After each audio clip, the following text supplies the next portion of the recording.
Welcome to Women of the Future. In this episode, we will be looking at what it means to create a sacred space within your heart, within your mind. And to take us through this topic is Sister Denis in the studio. She has been sharing her insight, her wisdom, and her valuable experience in the subject of spirituality. This has been a riveting series for many of you, and we're very glad to have you back with us today. Sister Denis, thank you for joining us. Thank you.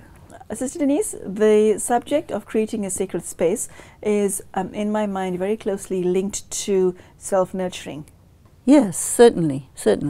Let's start with definition. The reason I want to start with the description of this is because what I found in previous episodes and working with you in the past, that your definition of things is very different from what the viewer and I have heard before. So what does a sacred space mean to you? And we'll then chat about how one goes about creating it. Traditionally, a sacred space is connected with religious activities. And so whenever you have a religious ceremony, especially in the very ancient religions that are existing before the modern day versions of the main religions that we have, some people call them the primitive religions. So there you will hold a ceremony, and that ceremony is all about bringing the energy of God, the energy of spirituality into a particular place. And once that place has been touched with that spiritual energy, it is a sacred space because the energy is held there. When a woman is in her home, she is actually creating space. And when that woman is in her spiritual connectedness, she's filling that space with that energy. And this is a very nurturing energy. So for a woman, the center of the house is where you cook. That's where the fire is, that's the hearth. And so the woman will sit around the hearth preparing food in the remembrance of God, and with the aim of nurturing the family. So then this becomes the place from where the sacred energy is extending. Now, when a woman is really working with her spiritual capacity and developing herself spiritually, that space is tremendously amplified in its sacredness. And then whenever anyone comes into that space, they are just nurtured by the energy of it. You'll probably even feel that the studio here where we have been sitting and discussing matters of spirituality will naturally start to acquire that sort of energy. So even here we are creating a sacred space so that when anybody else comes in later, it will still be resonating there so that you can just feel it. Sister Denis, I'm slightly surprised at your answer, because I thought you would have been speaking about creating an internal sacred space. I didn't realize you'd be focusing on the external. How am I wrong? I don't think you're wrong at all, but what I want to say is that whatever's going on the inside, it's happening on the outside as well. In the external world, you have the visible, tangible, but you also have the invisible, intangible, which resonates there as an atmosphere and a vibration. So that your spiritual practice is naturally going on the inside. But as you do this, as you amplify this within your mind, your heart, your whole being, it is, it is getting radiated into the atmosphere of the world, you see. And this is the subtlety of a woman, that she is impacting the world in invisible, intangible ways, but nevertheless it's there. And I think one of the problems of giving women a secondary position in society is to compromise the continuing creation and sustenance of that sacred energy, so that then the world becomes bereft of that, and then there is much more suffering and difficulty. Even the nature itself needs it for its own sustenance. But because it's invisible, almost intangible, the materialistic people say it doesn't exist. How does what you just said link to the protection of a woman? And the reason I'm asking this is because my focus is on the thousands, hundreds of thousands of sisters out there who are living in a dangerous environment, war zones, places of conflict, countries in which there's a very high level of violence and crime committed against women. How does this link to protection? Well, I mean, in a way, when everything is peaceful and calm and quiet, the woman's energy can be easily filled into the environment. But when there's all this disturbance, unless the woman has a lot more information and a lot more power, it's broken. And then the woman is broken, and then the whole world is broken. And that's what we're up against. And so we have to sort of repair the woman from all of the tragedies and traumas that have been going on. We have to repair the attitudes towards women, which are far more damaging than people could ever imagine. And the process of repairing it involves the connection with the source and recreating the inner sacred space, which can then establish and fill the external sacred space, because ultimately the whole earth has to become a sacred space, and the woman does this. Okay, Sister Denise, one has to look outside the window of one's own kitchen or lounge to know that the world is anything but sacred. How will this transition be made? Well, I think that although externally everything is totally opposite of sacred, totally profane, you can say, but it's so weak that it can't hold together. So it's literally falling apart. Everything is just disappearing, losing its essence, losing its energy, losing its integrity. And so it's a perfect time for the woman to really bring this in and very strongly do this from the inside. It's really an action from the inside out. And while you're accumulating it on the inside, nobody sees, nobody feels. But a certain point comes where you can feel it. And so it sort of seems to be almost magical. And sometimes people are actually afraid of women because of this special capacity. And I think when men allow their feminine aspect to live and to be present, the men can also do this too, because it doesn't have to be limited to women, but it is to do with the feminine. So Denise, there is a word in the English language which one does not hear about recently. I'm thinking about it because a friend of mine who's very religious uses it often, consecrated. Mm-hmm. How does that link to what you just said? I think it's a very good word, because it is to make something sacred, to consecrate it. It's usually applied to, you take some food and you offer it to God, and then it's consecrated, so it absorbs the power of God, and then you eat that, you see.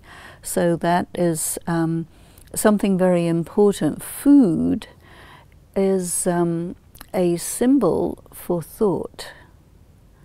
What does that mean? Well, you've heard the expression food for thought. Yes.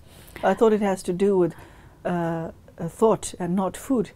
Well, you still use the same word, food for the body and food for the mind. So food means nourishment. Mm-hmm.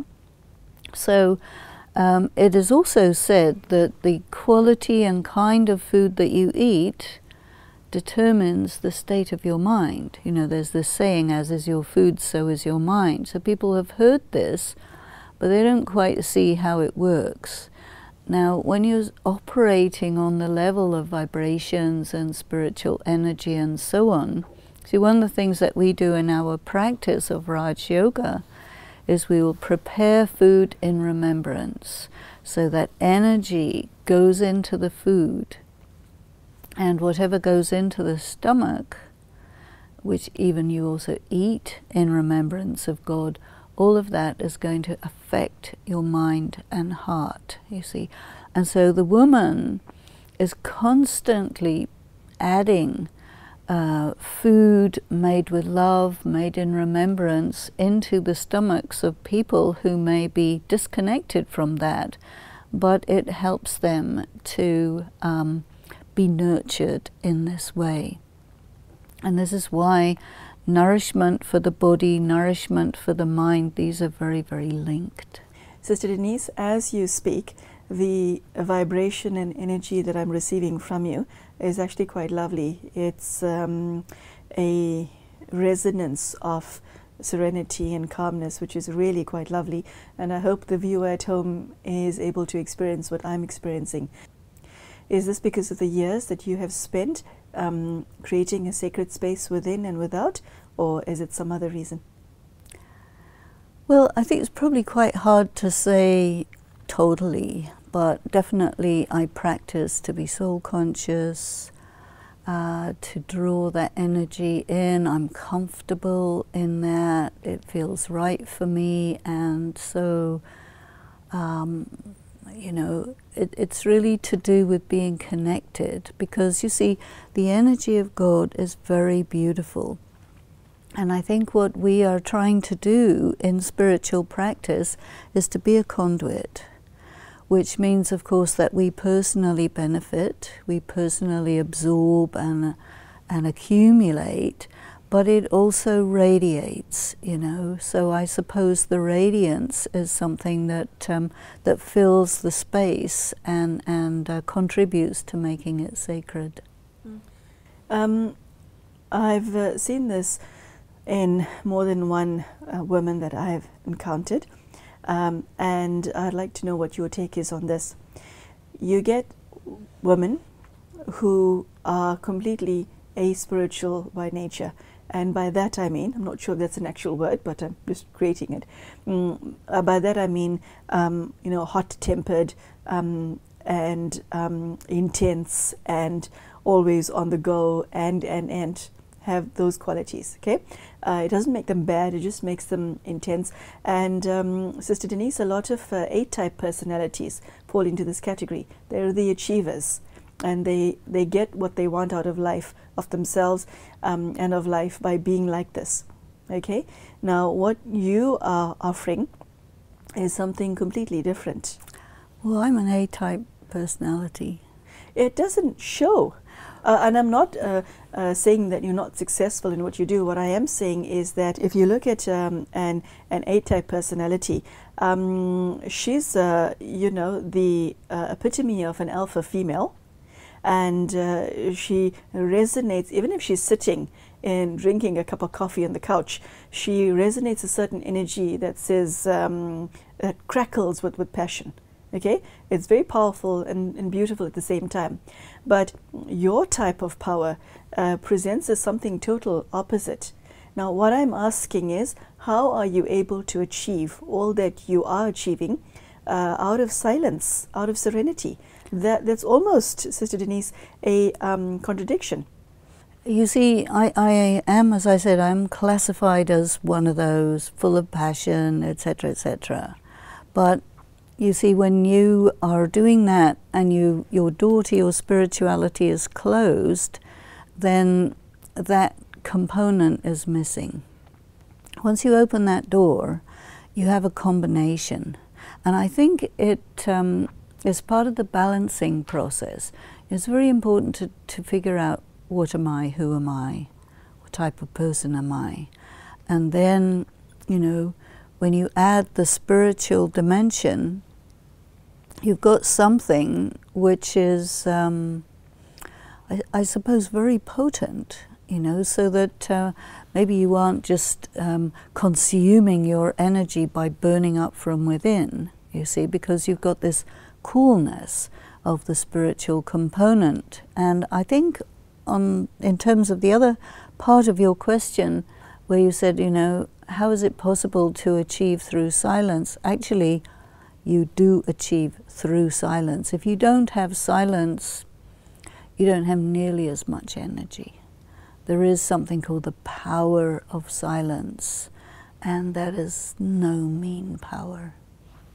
Sure. Yeah. The reason I asked this question, Sister Denise, is because there are many passionate, driven women listening to you right now who want to keep their passion, want to keep their level of success, but also are interested in spirituality because they have experienced what you so articulately put, burning from within. And that's a horrible feeling because you are the way you are. Okay? So I think that that a successful woman does not want to be meek, mild, timid, all of those qualities. That's anathema to the successful individual. So I find it very fascinating that someone can actually do both. It's really not opposites. Spiritual power means there's a flame which the clairvoyants can see. You know, there's a huge flame. You're burning from within, but you're not burning yourself up. There's a big difference. Yeah, that's a very powerful image. So you burn with a flame of possibilities, and you have the power to make them real.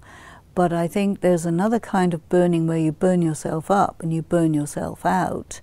And this is also something we see in high achievers, that they do burn themselves out because they're not constantly resourcing themselves. You see, in what I've learned in spiritual practice, why do you take power is so that you can turn that power into different kinds of achievements, both external as well as internal, but you always keep yourself filled, you see. This is the thing. The flame must be fed by the oil of knowledge, you know, and the oxygen of connectedness. Otherwise, you just burn out. Okay, so Sister Denise, I'm very practical. So I would like you to tell us the steps that one goes through to create an internal state of stillness that you've just been speaking of and that you yourself are resonating. How does one go about it in the context of a very hectic lifestyle? You see, I don't know whether it's really about steps. It's not technique. It's not? No. It's a lifestyle. It's a life journey. I personally have been doing this particular practice for 40 years. But if I cast my mind back to my childhood, even at the age of 4 or 5, I would seek out quiet time. I would spend time in nature. I would contemplate sunsets, and you know, it's always been part of my life. And I think that there's a difference between a hectic lifestyle where everything is just going in all directions, and maybe a life in which you are very disciplined so that you can do a lot of things, and you accomplish a lot in your life. You don't waste your time, you don't waste your energy, you don't waste your breath.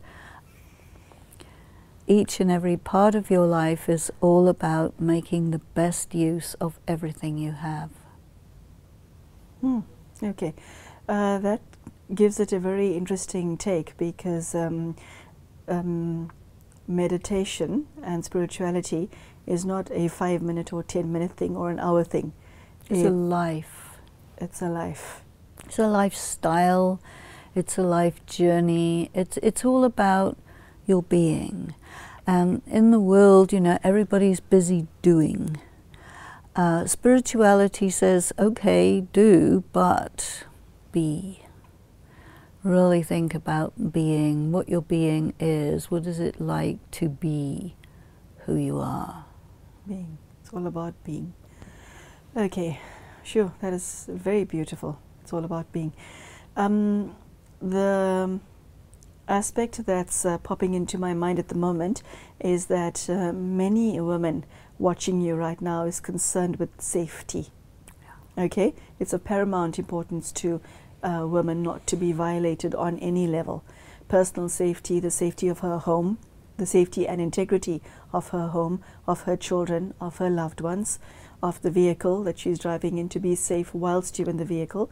How does she go about creating a sacred space wherever she is? I'm thinking about an inviolable space. How does she go about doing that? You see, when you are having this type of lifestyle, you're constantly feeding that radiance, constantly. There's also a vigilance, not hyper-vigilant, but a vigilance. You're always aware of what's around you. You're aware of what's going on in the minds of people around you, immediately close to you, and maybe even quite far from you. And so you can sort of intensify your energy and direct it as a force field of protection wherever you notice anybody's mind is going in some funny direction. And change their minds from your thought. And they will not even notice what's going on. Change their mind from your thoughts? Yes. Well, hold on, tell us more about that. What does that mean? When you're a woman, someone is going to see you as an object for sense gratification. There can easily be an opportunity for sexual harassment if you're in a crowded train or whatever it happens to be. You can pick it up as soon as it ever happens, and you can send out a vibration which says you cannot cross this line. And you can make it as strong as you want, and the person will intuitively back off, and they will not be conscious of it. Wow, that's very powerful. Yeah. Ah, okay. We say goodbye to you. Unfortunately, this is a riveting subject. If you haven't applied your mind to this before, if you haven't considered this before, I would invite you to ask yourself, to sit down quietly and ask yourself, is it necessary for me to create a sacred space in my mind, my heart, and in my home? And your office as well, which is a very beautiful way of looking at a spiritual way of being. What I like most from today's talk is Sister Denis sharing that meditation and spirituality is not a 5-minute thing or an hour thing. It's a lifestyle, which makes it totally different from what I think you've considered before. We cannot compartmentalize spirituality. It's everything that you do. So, Sister Denis, thank you for a very powerful message, and thank you at home for joining us, and I trust that we will see you again for the next episode. Take care. Cheers.